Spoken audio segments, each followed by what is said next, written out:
Yep. So, in fact, we have a regional program coming up with the Park and Rec Department. It's called the Park Race. So every town offers a different event, and people are encouraged to get out and get to different parks throughout southeastern Connecticut. There's prizes awarded at the end and everything. We do the final event with the camp out and movie night at McCook. So, yeah, we do those kinds of things on a regional scale. We have a regional track meet coming up and those kinds of things. So, So can you just briefly tell us about the work going up at the pavilion? Is that comes under you, yes? The pavilion and the shell. Isn't there going to be a shell or? The band shell amphitheater. Right.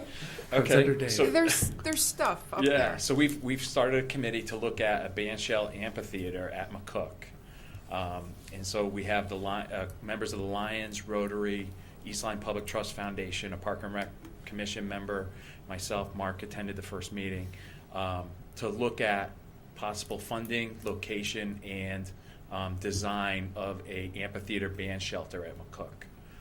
So we're in the very preliminary stages for that. I think it's in as an earmark for 16-17 in the capital improvement budget. No, it's in the capital improvement budget for 16-17. No. And it is something, that I think we have some momentum behind. I think we have some buy-in from Rotary, Lions, the Public Trust Foundation, and those types of things. So I think hopefully we'll see it in the next year and a half, 2 years. We'll have a nice band shelter down there. And again, another thing, Dave went, I'll do it. And it just ends up falling under Parks and Rec. And yeah, it's a function of the Parks and Rec, but it's just another thing. It's another meeting. Yeah, it's another folder, it's great, yeah. And it's a whole lot of work. It's a whole lot of work, and he took it on. Great. Thank you, Dave. Any other questions? No, sir. Thanks, Dave. Okay, thank you. Thank you, Dave. Thank you. Yep. Thank you as always, Dave.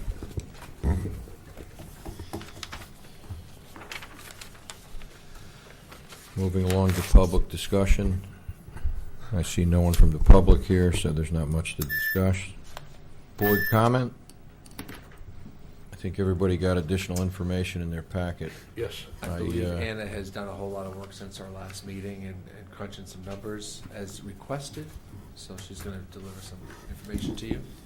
Hang just one second. go ahead. I did, just so the board knows, I was contacted by the outgoing superintendent and met briefly with him today, and he just asked, because their presentation is the 30th, which is his last day here.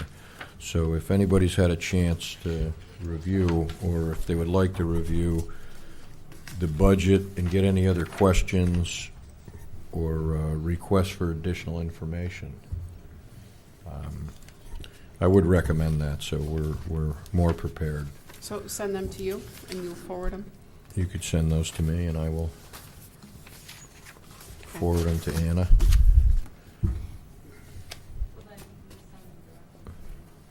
That works for me. Yeah, he just, that is his last day, or that last evening. So if you're inclined. Mm-hmm.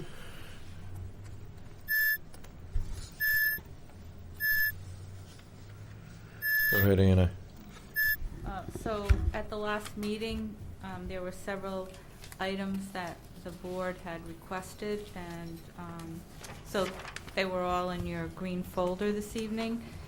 The first, it was requested that you receive a copy of the current fiscal year 5-year capital improvement plan. That is in your folders. And then it was also requested that the proposed 15-16 CIP be updated with the changes that we reviewed with you last week, so that has been done. The priorities have not been noted. The Capital Improvement Committee will meet again on the 30th, and at that time the committee will fill in the priorities and will forward them to you at that time. There were some questions on the Board of Education tuition rate.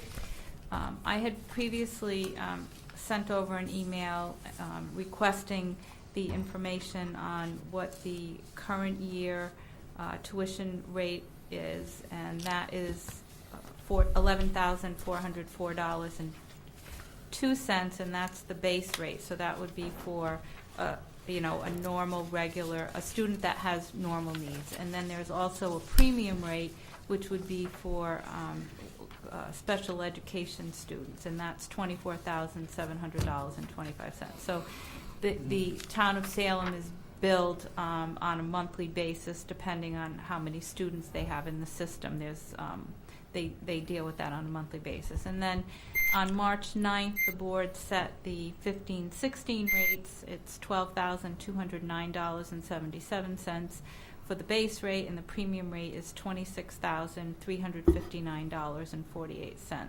So we set that, the Board of Ed, our The Board board, of Ed? our Board of Ed, in collaboration with Salem. And also in your packages is a copy of the existing agreement between the town of East Lyme and Salem. Specifically, section number 6 deals with the financial aspects, meaning the tuition rate. So, if you read, feel free to read the entire agreement, but if you review section 6, which is the financial provisions, I think it may answer your questions related to how, because that specifies how the annual tuition rates are set. Anna, what I had, when I met with Dr. Lombardo today, I asked him, assuming all's equal, because in the packet they gave us, it would appear that their projections of enrollment, and not broken down between regular ed and special ed, but if you look in the packet that we got, it looks that decreasing enrollment, which we're experiencing in our own town, and obviously they are too, that we're going somewhere from 222 students coming from Salem this year down to probably 165 to 168, it appears like, and then it flattens out. So what I had asked him was to give maybe a graph that compares as enrollment declines, how does that affect the number that we get for tuition? Because really, my point to him was that clearly when we're in East Lyme, we have fixed cost to operate all the schools. Salem, however, and it almost acts as a regional school as it relates to us, there's a revenue component of how many students come. So I think as we're looking down the road, I just think it's helpful to say, at this snapshot in time, if we had 220, 200, 180, or 160 students, how does that affect our revenue side? Dr. Lombardo came to see me today on another issue, and I did discuss with him the tuition, and we talked about what the per pupil rate is. So as the number of students declines, there are certain fixed costs relative to educating students that are going to remain the same. Right. So the price of per pupil will increase. So it's not just a simple, if we have less students, is it how that it will dramatically impact the revenues that we receive from out of district. Because as he explained it to me, let's say, for example, we have 3 language teachers. Well, you would need to keep 3 language teachers until you reached a certain point. Right. So let's just say, for discussion purposes, the declining enrollment didn't impact the number of teachers that we needed to have. So that would cause the tuition rates to increase. So it's not as maybe as simple as it sounds relative to the costs. No, I understand, but somewhere, like you say, there's a correlation. If a student, Right. if we have one less student and we're not getting $12,000 or $15,000, I just thought that would be helpful, and it's not absolute, but it gives us some idea of trend. So, like we said, my discussion with him, my example was, if we lost 50 students and it's $15,000 a student, we lose $750,000 worth of income. Now, somewhere that's going to affect the formula we said, where the cost per pupil of the remaining 160 or 70 students that's there, if that went up $5,000 a student. So somewhere that you're right, that formula, and we can't etch it in stone. I just think it gives us an idea of a trend moving forward. Or clearly, if they're renegotiating a 20-year agreement between the two towns right now, it would be nice to know the impact, because it would appear that the first 7, 8 years of that agreement, we're looking at declining enrollment for both towns, so. And we're not a party to any of that, I assume. I mean, he told me the formula's staying the same, and Well, if they have to write a check, right? I mean, they literally pay us money. yeah, Yeah, three, well, three, if there's- give or take, it's $3 But million if there's this 60 year. less kids and it's $12,000 a kid, that's, I think, what, 72,000, right? Did I do that right? Could Oh, be. 60, 720,000. That's just a flat decrease in revenue, no matter how you cut But, it. see, the point is, there's certain fixed costs, so if I we use understand. for our analysis 12 or 15,000, with that decrease of our own student declining enrollment in theirs, that number may bump up to 17 or 18,000 a student. So, and that's my point. There's got to be, if we assume everything equal, it would be nice to know how that formula is affected. And you're right, you can't guess, Yeah, he's if probably we have not to gonna get be able rid to of do a that. teacher. Well, I asked him that today. It was One just- other item that he brought up was that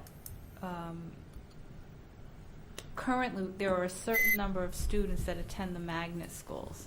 And then once they get to the 5th and 6th grade, they come back to East Lyme. So some of the enrollment numbers are affected by the magnet schools that perhaps don't show in the reports. So that's another dynamic that comes into play as well.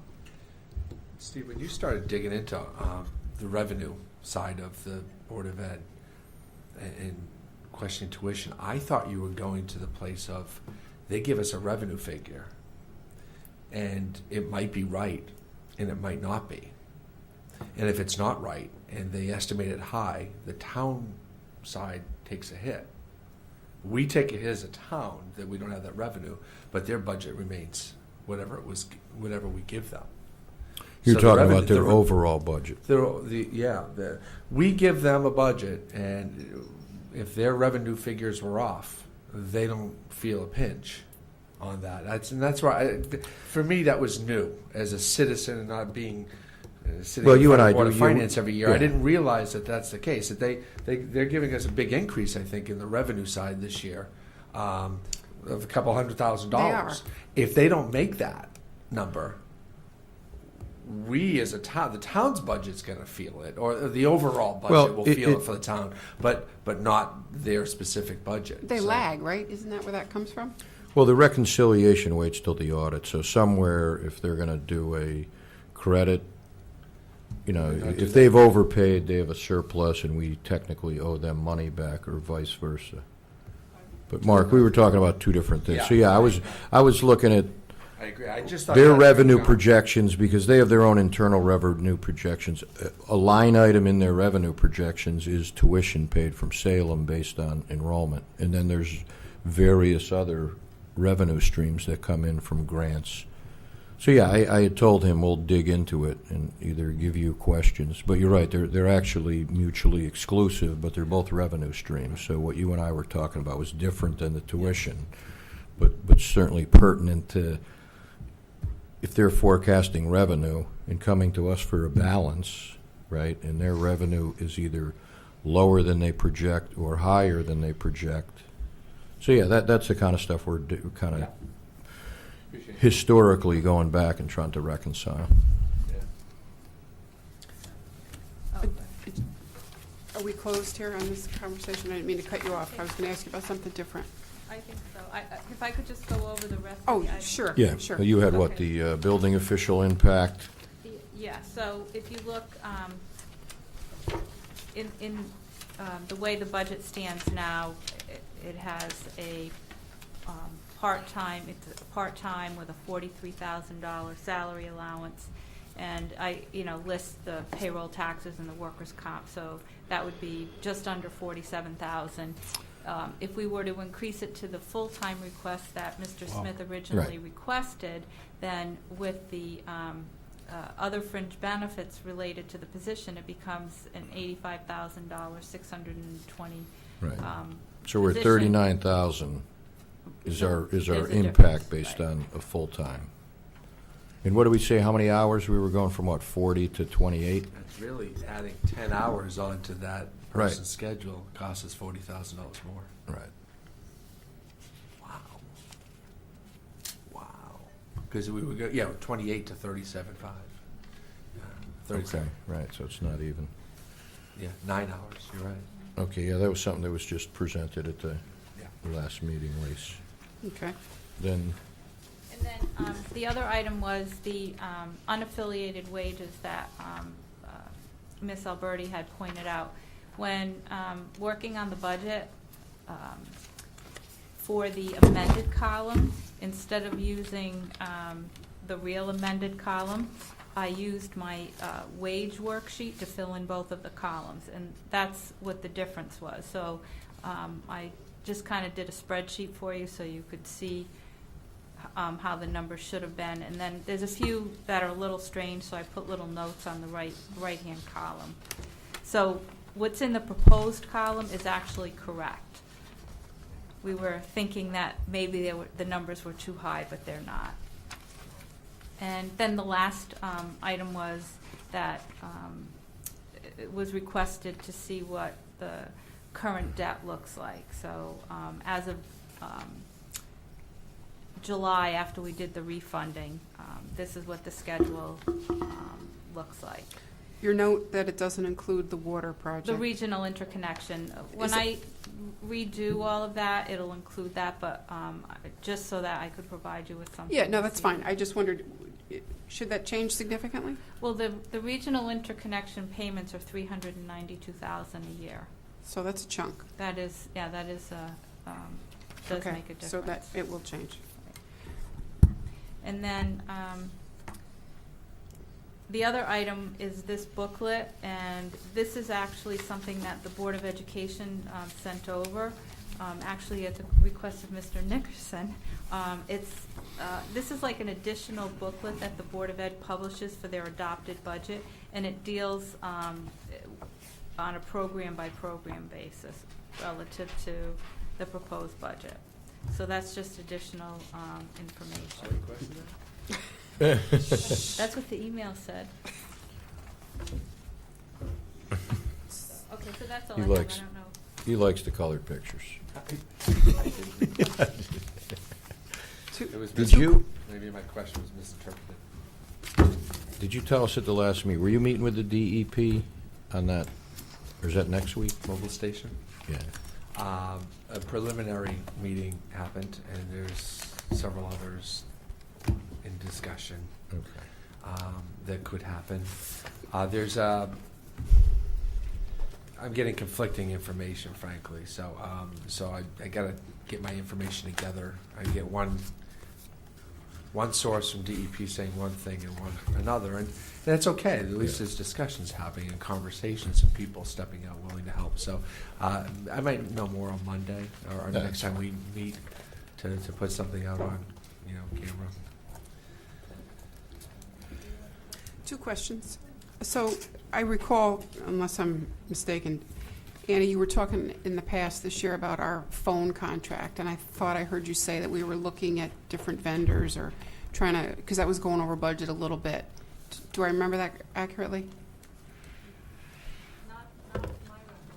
Okay, I thought we were doing something with trying to improve our overall phone. Does anybody else remember that? or am I- Phone system. Yeah. What did I Okay. say?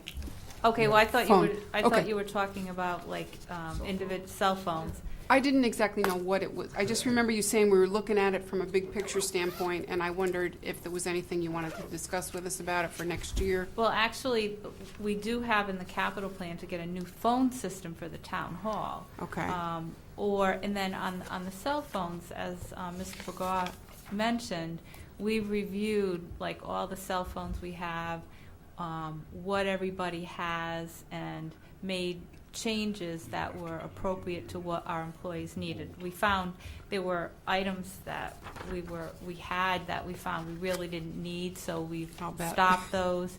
And then in addition to that, we have rollover minutes for all of the phones that we have, and so we looked at like what we viewed to be the real peak times, which would have been Sandy and Irene, and we looked at how many minutes we used during those catastrophic months relative to how many we had, and we made some total reductions based on that. So we really tried to reduce those costs as much as we possibly can.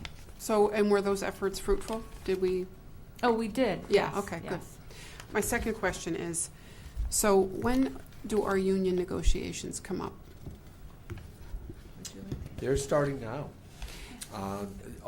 We have 3 unions whose whose contracts come up on June 30th. They renew on July 1st. And I recall you're saying there's a gentleman who represents us, Nick. We have a town attorney, Okay. Nick Grello. So, Yes. Specializes in right, employment. I certainly don't mean to alienate any of my union friends who may be listening, Oh, dear.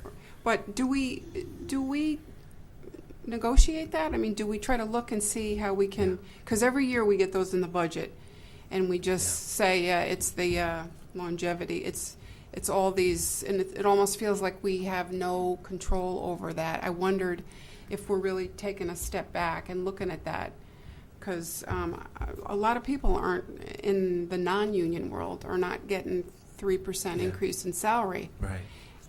You're looking And at it- one of them, and I wondered, it just do we look at that and step back and say, hey, what if we can't negotiate here?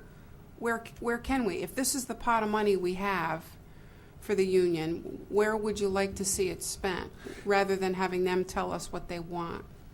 No offense meant, but Certainly not. Or to our certainly union not. friends. We have, this is, many of these contracts are in the 3rd year of 3, and this Yeah. is where it's at. And where we were 3 years ago, I'm not sure that we ended up in a 3 here. We went many years with 1s and 2s over the last 5, 6, 7 years. In fact, 1 year it was 0 for everybody because we all took it as we were but going that through wasn't a for crunch. unions, as I recall. I That think was we department even heads the- did that. Unions did not. No, It was that's- just that's management not then. gonna happen. And again, before my time. I will welcome one of you to sit in on this, just so you'll have a clearer picture. I think it might get mucked down a little bit if we have all 6 of you come in. But just see the process. I'll tell you, in fairness to the people working in town here, and you saw the great department heads, but we're talking unions. Many of our wages, compared to other towns around, and I'm not just talking about Waterford with their millstones and their crystal malls and all that. They've enjoyed high revenues. Therefore, they've gotten stuck now into paying high wages, and that's not just teachers, because that came up at Board of Ed, but it's the plow drivers and it's the workers here at Town Hall, and it's everybody else in town that might be being paid a lower wage, comparably. But we also offer a great place to work, and I think there's a balance there. I don't necessarily, in my private business, pay the highest wages either, but I also offer an awesome place to work, and I think that comes off as well. You're certainly welcome into the conversation. These are long-established contracts that do evolve, and every time we go in and negotiate, we go through language, and we do take a look at what's working, what's not working. That's the best I can tell you Okay. at this point. It's just that even the smallest change will have, an incremental effect Yes, on the whole absolutely. town. So it's just something I wanted to, sometimes we do things over and over because that's how we do it.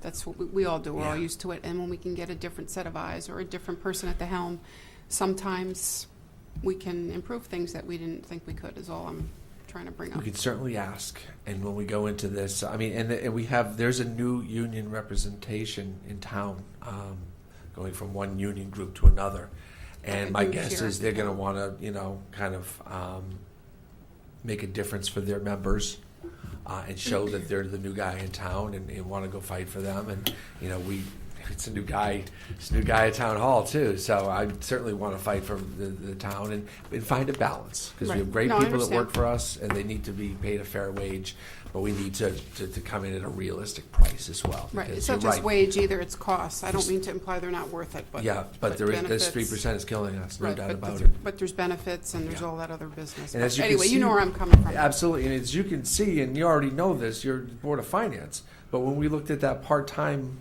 going to full-time, all those benefits, Mm-hmm. it's not necessarily that 3% that's killing us, It's the health insurance and all the other, workman's comp and the unemployment taxes in this town. We're getting crushed all over, and that's state of doing business in the state of Connecticut, frankly. Understand. Thank you. And I had one question. I know you gave us that 3-year budget surplus or deficit, and maybe we already discussed that. What are we on line for this year? You got any idea?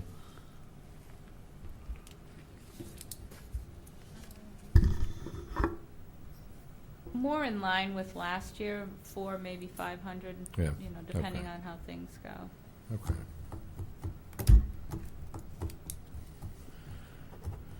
Thank you. Any other questions, comments by the board? No. Move to adjourn. Second. All those in favor signify by saying aye. Aye. Opposed? Abstentions? The meeting is closed. Thank you.